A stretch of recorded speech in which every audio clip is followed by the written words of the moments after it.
উপস্থিত হৈছোঁ। এতিয়া ৰাতি 1 বাজিছে আৰু অগণন ৰাইজ জনতা জনাৰ্দন মানে ৰাস্তাত এতিয়ালৈকে কণ শিশুৰ পৰা মানে বয়োজ্যেষ্ঠ বৃদ্ধলৈকে মানে এতিয়ালৈকে ৰৈ আছে। তাৰ কাৰণে মানে মই সকলোকে মই অন্তৰৰ পৰা মানে মই ধন্যবাদ জনাইছোঁ, কৃতজ্ঞতা জ্ঞাপন কৰিছোঁ।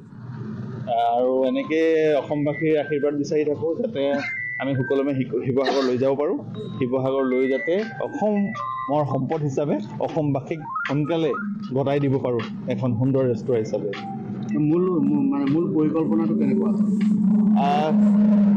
ইয়াতে এখন আমি ৰেষ্টুৰাঁ কৰিম বুলি ভাবিছোঁ, আৰু যিখন ৰেষ্টুৰাঁ মানে সকলোৱে মানে তাৰ সোৱাদ ল'ব পাৰিব আৰু সকলোৰে কাৰণে সুলভ হ'ব। আৰু যিসকল ধৰক বহুত মানুহৰ হেঁপাহ থাকে উৰাজাহাজখন চোৱাৰ, এয়াৰপ্লেনখন চোৱাৰ, ওপৰে উৰি যায়। এতিয়া আমি আহি থাকোঁতে বহুতে বিভিন্ন ধৰণৰ প্ৰশ্ন কৰিছে যে ইমান অকণমান এয়াৰপ্লেনখন ইমান ডাঙৰ কেনেকৈ হৈ গ'ল, ইমান বিশাল কেনেকৈ হৈ গ'ল। কিছুমান এনেকুৱা প্ৰশ্ন অৱতাৰণা হৈছে। তো তাৰপিছত তেওঁলোকে চুই চাবলৈ হেঁপাহ কৰিছে, বহিবলৈ হেঁপাহ কৰিছে।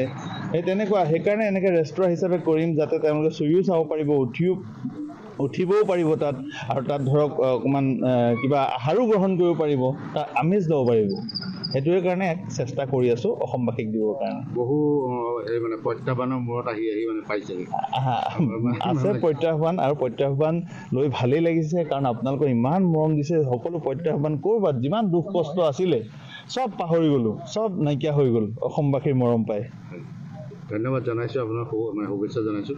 আৰু অসমীয়া আচলতে ব্যৱসায়ী হিচাপে আপোনাৰ যিটো গতি, সেই গতিটো যাতে ৰুদ্ধ নহয়, যাতে মানে আগলৈ মানে গৈ থাকে, কামনা কৰিছোঁ। আৰু ৰাইজক কি আহ্বান জনাব? ৰেষ্টুৰাঁ এখন হোৱাৰ পিছত ৰাইজক মই এইটোৱে আহ্বান জনাম যে আপোনালোকে আহিব। শিৱসাগৰ আমাৰ ঐতিহাসিক এখন চহৰ হয়। স্বৰ্গদেউসকলৰ দ্বাৰা নিৰ্মিত ইয়াতে শিৱদৌল, বিষ্ণুদৌল, দেৱীদৌল, ৰংঘৰ, কাৰেংঘৰ, তলাতল ঘৰ বিৰাজমান হৈ আছে। সকলোৱে জানে ইমান সুন্দৰ জেগা, সুন্দৰ পুখুৰী আছে। মানুহে খন্দা ডাঙৰ ৰজাৰ দিনত খন্দা পুখুৰী আছে, চাব পাৰিব। আৰু লগতে এৰোপ্লেনত উঠিব পাৰিব, তাত এসাঁজ খাব পাৰিব, তাৰ আমেজ ল'ব পাৰিব। সকলোকে নিমন্ত্ৰণ জনাইছোঁ শিৱসাগৰ জিলালৈ।